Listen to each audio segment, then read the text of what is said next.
What we do here is go back.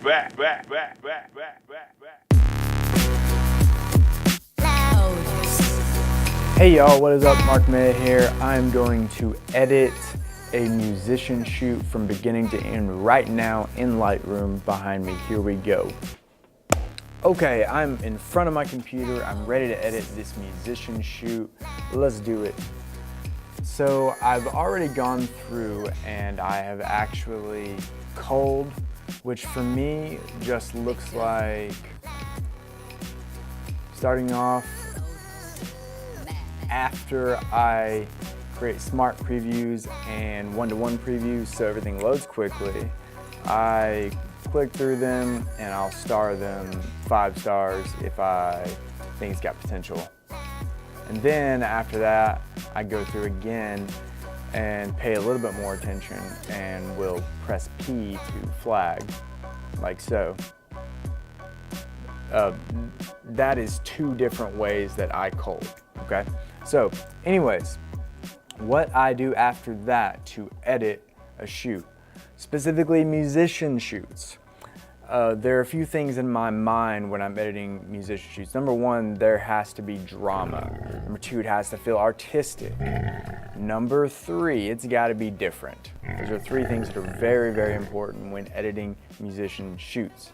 So what I have to do as I'm going through is I got to think about, what can I do in an artistic way after the shoot to give my musicians, my clients, something different, And so I edit my musician shoots in a different way. I'm going to show you that right now. Okay, here we go. So the first thing after I cull is I'm going to go to attribute and I'm just going to click 5 stars right here. And what that's going to do is filter all of my images to just show me those 5-star images. Okay, these are all the ones that, like I said, may have potential to be photos that I send to my clients, these musicians here, okay?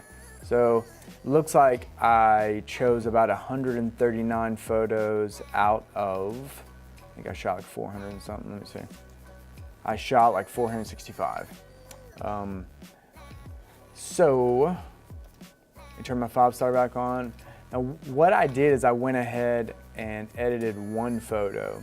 This is what I usually do after a shoot. I'll, edit 2 or 3 that I really, really dig, really like, post them, see how my audience, you guys, respond on Instagram, on Facebook, and Snapchat.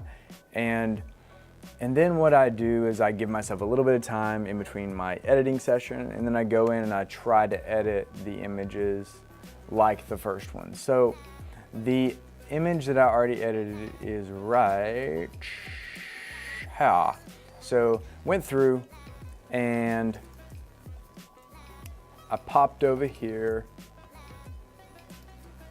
and you can see that there have been editing changes over here on the side. So I changed my white balance, I changed highlights, shadows, whites, blacks, exposure, contrast, clarity, vibrance, saturation, all the way down the line. I've even messed around with the HSL, also known as hue, saturation, luminance in this area, just a bit. I focused a lot of my attention on split toning there. I added a little bit of blue teal highlights. I did not change the color of the shadows. You can see I added some sharpening, added some grain here, and that is all I added. So the final thing that I kind of spent a lot of time in that I haven't gone over a ton is my tone curve. So most of the time I'm going to try to create a little S in my tone curves. The way that you get to this little line is you click this little button in the right hand area, and yeah, that's it. So what I'm going to do is I'm actually going to take this edit that I have already spent a lot of time on, and I'm going to actually just paste it. I'm going to copy it. I'm going to paste it onto all the other photos in the same environment to try to get that similar look. Then I'm going to make fine-tune small tweaks to each photo as needed, okay? So the way that I do that is I'm going to press Shift Command or Control C, and this copy settings thing is going to pop up. And what I'm gonna do is for this first copy, I'm gonna check white balance. I'm gonna make sure exposure is checked. All these. The ones that I don't want checked are local adjustments, things like brushes, graduated filters, radio filters. These are things that I apply to individual photos. You know, I don't want to apply all these things in the same position to multiple photos, so I uncheck those. The next thing I might uncheck is I don't want spot removal checked, and I don't want crop checked. Again, those are individual photo edits that should happen on individual photos. So I don't copy those, okay? So I can just press copy, and I'll press G to get back to my library. What I can do now is I'm just gonna go to my first photo, and I'm just gonna press Shift Command V to paste it, and then you're gonna see all those things change over there. Every single thing that I had checked is now pasted on this photo. I can do that with multiple photos. I can hold Shift, select them all, and do Shift Command V, paste that same edit to all those. And I'm gonna do that to all the photos that are in this location. So I shot most of the photos in the same location, so I'm gonna select 117 photos, paste the exact same edit on them, okay? Now, what I'm gonna do is quickly go through and find tweaks using keyboard shortcuts, okay? I use plus and minus right beside the delete key to first and foremost go through and adjust the exposure, okay? So I'm just gonna drop the exposure down just a little bit over here. On this little guy a little bit, and you can see my edit on that one photo does not automatically translate over into the other photos. So I'm gonna go through and just adjust it a little bit. It looks like I'm gonna need to mess around with my white balance just a little bit. And some of y'all are like, well, why are you trying to move in develop because it goes slower? I know it does, but it's fine. All right, so I'm gonna go through and adjust exposure. Here I go. Here is go back.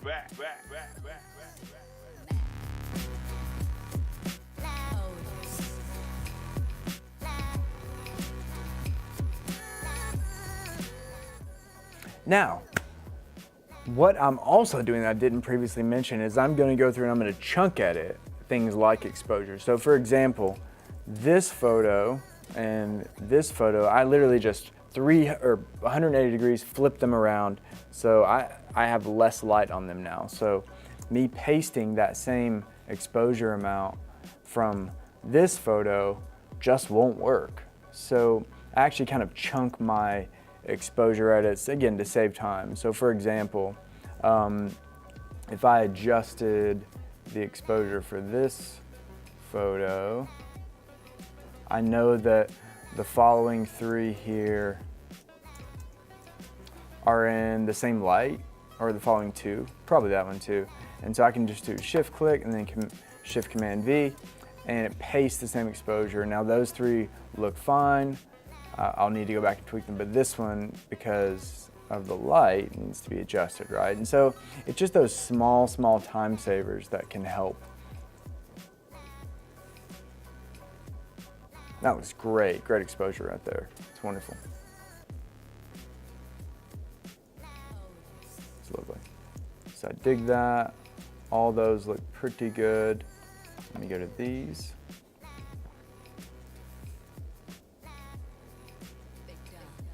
I like to zoom in sometimes for these wide shots.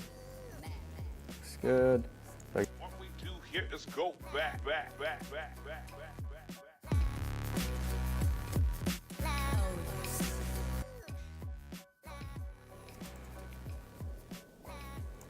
Okay, so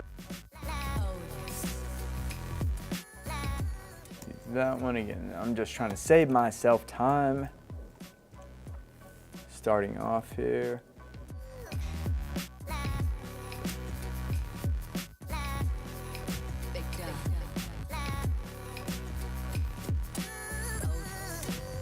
And I probably need to crank it up a little bit. It looks like I adjusted my exposure after that first shot.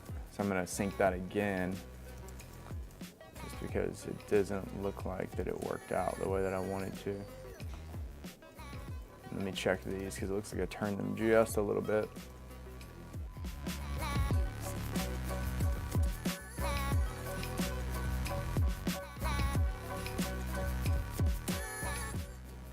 Cool, and then so I'll also take that same edit to another location just to see if it works. I don't know if it's gonna work or not, but I'm gonna paste it and just see what happens. So it's not the worst, but it doesn't look perfect. So I'm gonna change just a few things here.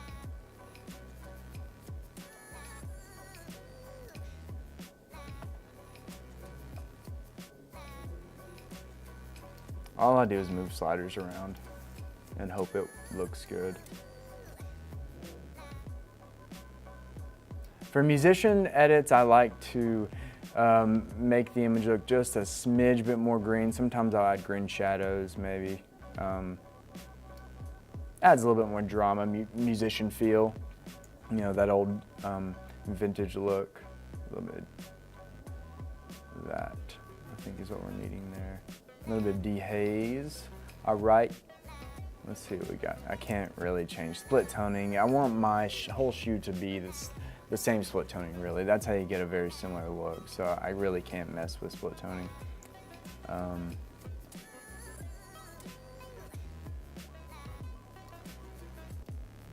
don't know, it's okay. Do a little something there. There we go. Bring down some highlights up top. I'm gonna go copy that puppy and then just paste it to these few real quick.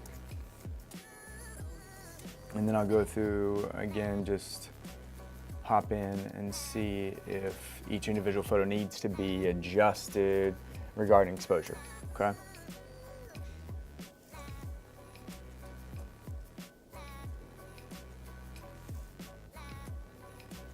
Those all look fine. And I'm just gonna thumbnail, it's fine, it's fine. I love that I got people in up here, it's hilarious. And so these photos, I might decide to bring down some contrast somewhere, and it's probably in my tone curve area. I'm gonna bring up my darks and my shadows just a little bit and bring down my lights a little bit, because we've got the sun coming from up there. Maybe bring down this contrast a little bit. And again, this is one that I might play around with a little bit more with these gradiated filters here up top, because there's a lot of extra light that's making my eyes pop out there. See that? So that looks a little better. I'm gonna copy that edit and paste it to the rest, and hopefully it looks good. Looks amazing, amazing, amazing work. Very edgy musician look, fantastic, I dig it. Yeah, good.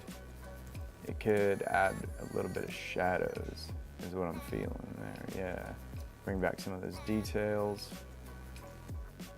And I think my white balance needs to go down to like 10 there on this guy. Never mind, change your mind.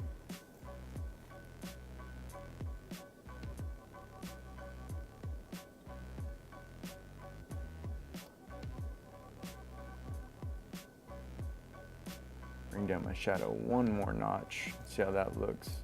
Nope, don't like it.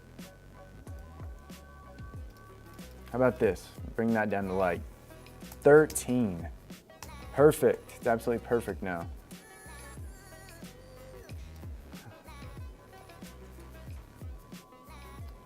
This backdrop is very interesting.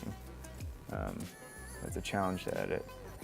I'm gonna go back and see if that did anything. Looks a little better, a little more musician. I wonder how it looks on this image. You know, it's okay.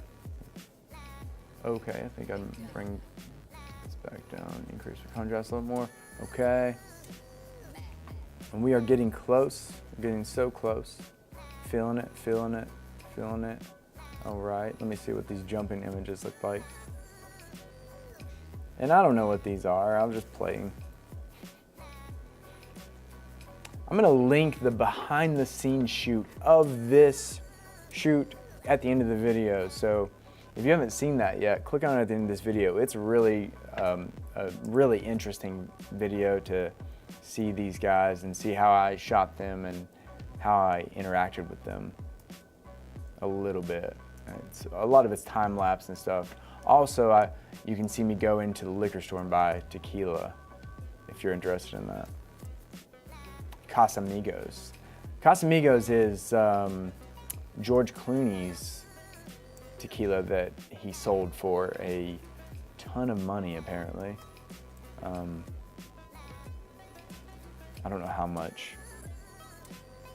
I'm gonna go do research before I publish this, and it cost and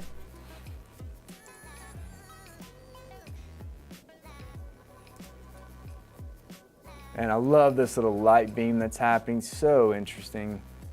This is a definite keeper. I'm gonna put a P on that for pick. Cool, so much drama, so interesting. Love what's happening here. Very fantastic.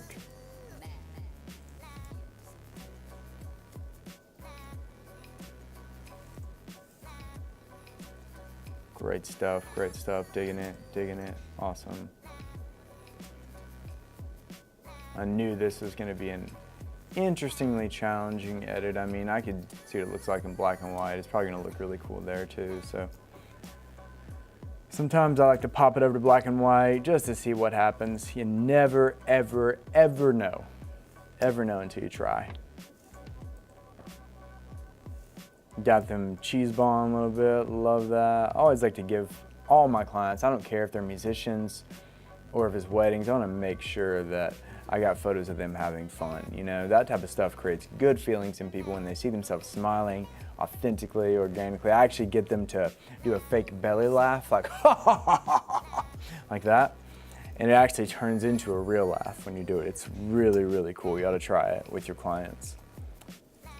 Okay, we're moving along, love it, love what's happening. It's so good. I'm gonna make that one black and white, I think. Cool. Get a little straight in there, good.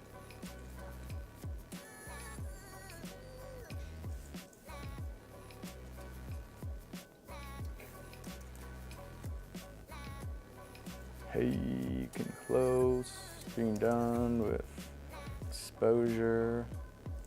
So cool, so cool. So I'm gonna go back now. I'm done with my exposure stuff. I really want to figure out my white balance here to see if that's what I want for this image. I'm gonna press W to get into my white balance mode. And I've got my color picker here that pops up automatically.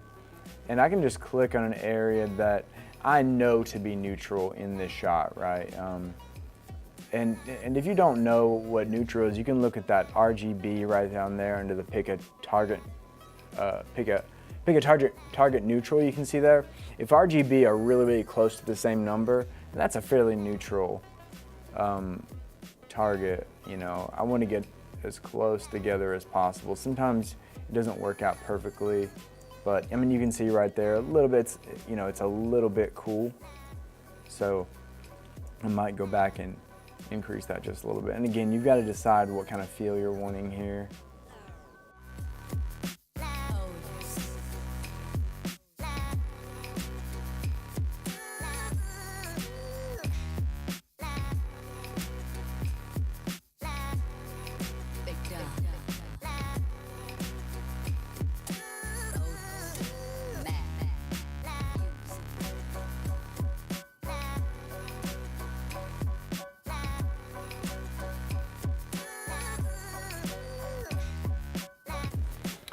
All right, so that is how it's done, how to edit a musician shoot from beginning to end.